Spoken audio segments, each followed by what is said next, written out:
Famously known as the Derby Poisoner, Lydia Sherman is a textbook example of the Black Widow. Lydia was one of the many women in the mid to late 19th century to use arsenic to murder their victims. She was also one of the first to become famous for her deeds. Sherman was born in Vermont in 1824 and raised by her uncle when she became orphaned at age 9. By the age of 16, Lydia worked as a seamstress and was faithfully attending the Methodist Church.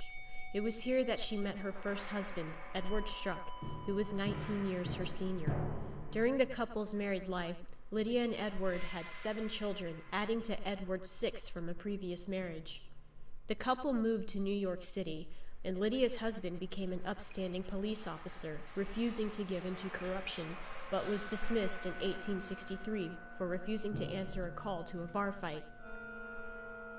Suffering from depression, Lydia took it upon herself to help support the family. By this time, 7 of their 13 children have moved out from the home. Lydia attempted to get her husband's job back by visiting the precinct captain. This attempt failed, and the captain, learning of Sherman's husband's mental state, advised her to put Edward out of the way by being hospitalized. Lydia went to the local pharmacy and purchased arsenic and was not questioned for the purchase of the common household substance. Sherman mixed the poison in her husband's porridge and spent the next day and night by her husband's bedside.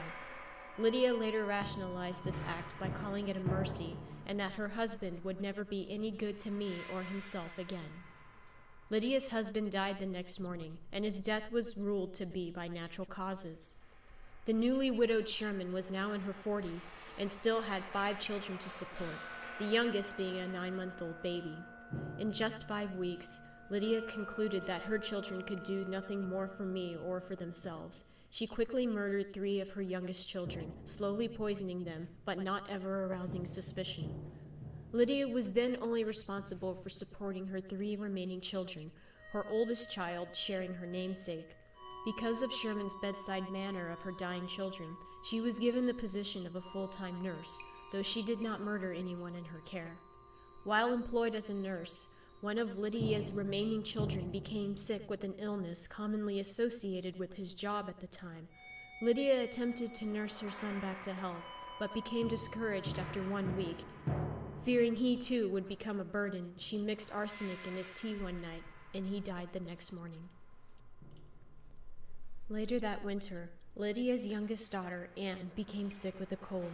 Her older sister, Lydia Jr., took a less-paying job out of the home in order to help her sister recover.